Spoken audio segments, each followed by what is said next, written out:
সমর্থন থাকার পরেও আপনার জনমতের চরিত্র ভিক্ষা করছে। মনে রাখবেন, আগস্টের পূর্বের সরকারকে এ ধরনের জনগণের মতামতকে অপেক্ষা করত। তারা পালিয়েছে।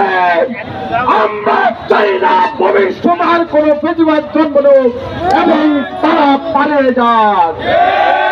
সংগ্রামী জনতা, আজকের বিক্ষোভ সমাবেশ এবং মিছিল থেকে আমরা জানিয়ে দিতে চাই, জুলাই আগস্টের সনদ বাস্তবায়ন করতে হবে, পিয়ার পদ্ধতি চালু করতে হবে, হত্যাকাণ্ডের বিচার করতে হবে, শহীদদের রক্তের সাথে বেইমানি করতে দেওয়া হবে না। যারা প্রতিপক্ষের দোষর ছিলেন তাদেরকে নিষিদ্ধ করতে হবে। আমরা সেই প্রতিপক্ষকে জানিয়ে দিতে চাই, আপনারা ওকে ঢুকে দেবেন না। জনগণ সচেতন আছে। আবু সাইদ মুক্ত, শেষ হইলে যুদ্ধ। আজকের এই মিছিলের সভাপতি ঘোষণা করছেন আজকের এই বিক্ষোভ সমাবেশ ও মিছিলের সংগ্রামের সভাপতি জনাব অধ্যাপক জামাল উদ্দিন।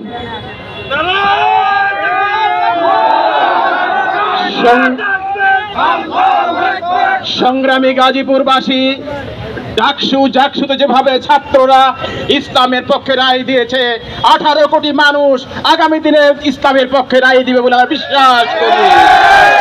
সুতরাং আগামী দিনের বাংলাদেশ নারায়ে তাকবীর আল্লাহু আকবারের বাংলাদেশ, আগামী দিনের বাংলাদেশ মাওলানা নিজামী সাঈদীর বাংলাদেশ, আগামী দিনের বাংলাদেশ গণতন্ত্রের বাংলাদেশ, আগামী দিনের বাংলাদেশ মানবাধিকারের বাংলাদেশ, আগামী দিনের বাংলাদেশ বৈষম্য বিরোধী বাংলাদেশ, আগামী দিনের বাংলাদেশ মোহতারাম আমিরে জামাত ডাক্তার শফিকুর রহমানের বাংলাদেশ। আল্লাহ রাব্বুল আলামিন আমাদেরকে আল্লাহর দাসত্ব আর রাসূলের আনুগত্য করার মাধ্যমে এই বাংলাদেশের 18 কোটি মানুষের মুক্তির কাজ করার জন্য কবুল করুন। এই আহ্বান জানিয়ে কথা শেষ করছি। আসসালামু আলাইকুম রহমতুল্লাহি ওয়া বারাকাতুহু। সংগ্রামী ভাই সব, গাজীপুর মহানগরের সংগঠনের পক্ষ থেকে সর্বস্তরের জনশক্তি, আইন শৃঙ্খলা নিয়ন্ত্রিত বাহিনী, সাংবাদিক বন্ধুগণ, সর্বসাধারণকে অভিনন্দন জানিয়ে আজকের সভাপতি অনুমোদন করে আমি এখানে শেষ করছি। আসসালামু আলাইকুম ওয়া রাহমাতুল্লাহ।